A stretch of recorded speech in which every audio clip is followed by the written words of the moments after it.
Operation Kagar మావోయిస్టుల నిర్మూలన కోసమా అడవి సంపదను ప్రైవేటు వ్యక్తులకు దోచిపెట్టేందుక ఆపరేషన్ కగర్ మున్ముందు పెట్టుబడిదారులకు అడవిలో దారులు వేసేందుకేనా? అడవిలో అన్నలకు ఇన్నాళ్ళు మానవ కోటాలుగా ఉన్న ఆదివాసీ గిరిజనులను ఇన్ఫార్మర్ల పేర్లతో మావోయిస్టులే అంతం చేస్తున్నారా? మరోవైపు మావోయిస్టులను అంతం చేసేందుకు మాజీలే పోలీసులకు ఆయుధాలుగా మారారా? ఇంతకీ మావోయిస్టులకు అడవి నుంచి తరిమేయడం లేదంటే పరలోకాలకు పంపించడం వెనుక జరుగుతున్నది కుట్రనా, లేదంటే దేశ అంతర్గత రక్షణకు అభివృద్ధికి అడ్డుపడుతున్న మావోయిస్టులకు ఇక భారత్లో స్థానం లేదని చెప్పే ప్రయత్నమా? Let's watch. ఆదివాసీల అస్తిత్వానికి పెను ప్రమాదం చోటు చేసుకుంది. ప్రకృతితో సహజీవనం చేస్తూ దట్టమైన అడవుల్లో జీవనం కొనసాగిస్తున్న అభం శుభం తెలియని అమాయక ఆదివాసీలను నక్సలైట్ నిర్మూలన పేరుతో అత్యంత పాశవికంగా హత్య చేస్తున్న పరిస్థితి. మౌలిక వసతుల కల్పన, అభివృద్ధి పేరుతో భారతదేశంలోని 5వ షెడ్యూల్ భూభాగంలో కేంద్ర ప్రభుత్వం చేస్తున్న అంతర్యుద్ధంపై రాజ్ న్యూస్ అందిస్తున్న ప్రత్యేక కథనం.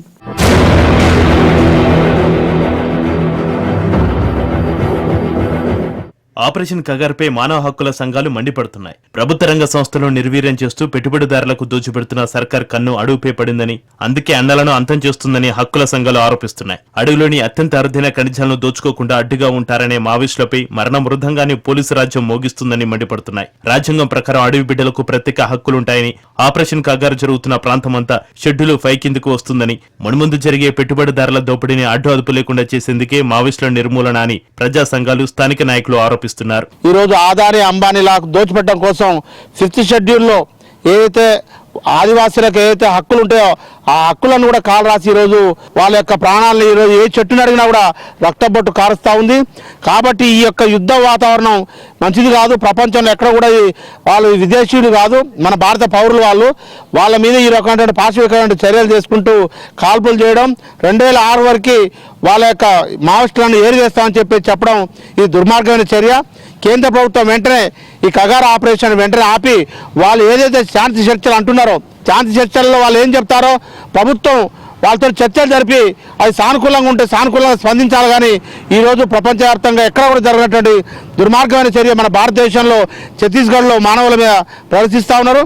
ఈ యొక్క పాశవిక చర్యను వెంటనే ఆప్ చేయాలని చెప్పేసి మేము డిమాండ్ చేస్తా ఉన్నాం.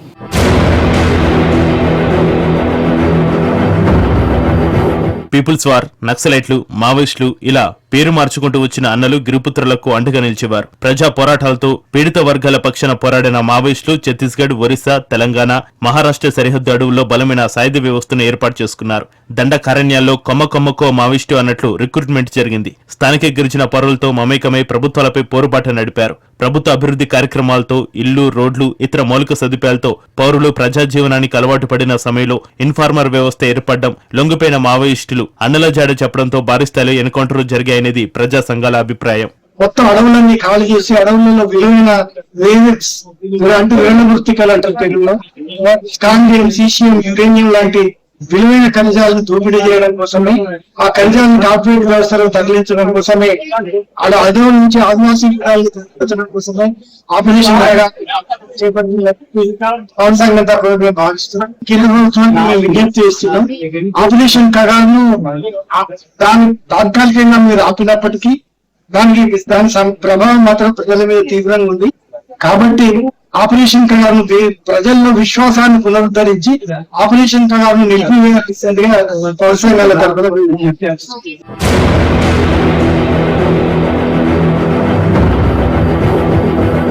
మావోయిస్టులను అంతం కోసం చేపట్టిన ఆపరేషన్ కగార్ గిరిపుత్రులకు అభివృద్ధి ఫలాలు అందించేందుకు కాదనేది సానుభూతి పరుల అభిప్రాయంగా అనిపిస్తోంది. ముందుగా మావోయిస్టులను అడవి నుంచి దూరం చేసి సహజ వనరులను పెట్టుబడిదారులకు అప్పచెప్పడమే సర్కార్ ఎజెండా అనే విమర్శలు వ్యక్తమవుతున్నాయి. గిరిపుత్రులకు వెన్నుదన్నుగా ఉన్న మావోయిస్టులు అడవిలో ఉంటే ప్రైవేటీకరణ సాగదని, అందుకే నక్సలైట్లు లొంగిపోతామని చెప్పినా వారి చావు చూసే వరకు సర్కార్ వెనకాడలేదని ఆరోపణలు వస్తున్నాయి. షెడ్యూల్ ప్రాంతవాసుల కోసం రాజ్యాంగం కల్పించిన రక్షణలో అడవిలో మావోయిస్టులు ఉంటేనే సాధ్యమనే భావనలో కొద్దిమంది ఉన్నారు.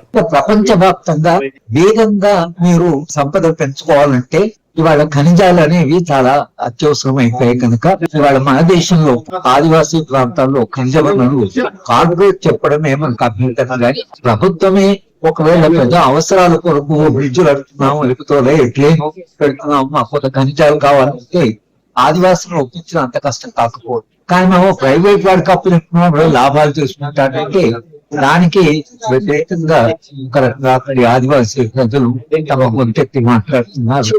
ఈ మొత్తము అప్రోచ్ చేయడానికి ప్రభుత్వం యొక్క విధానం ఇది.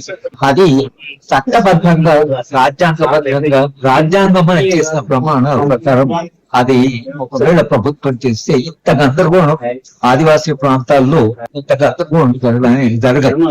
ఇది ఆగిపోవాలన్నా వాళ్ళ యొక్క డిమాండ్, వాళ్ళ యొక్క సెంటిమెంట్స్, వాళ్ళ అవసరాలు, వాళ్ళ అడవి ఏదైతుందో అది వాళ్ళు కాపాడవలసిన అవసరం ఉన్నది.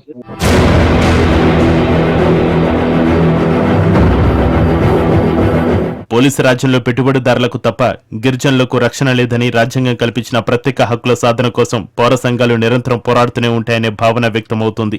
కేంద్ర ప్రభుత్వం ఇప్పటికైనా మావోయిస్టులతో ఆదివాసీ సంఘాలతో శాంతి చర్చలు జరపాలి.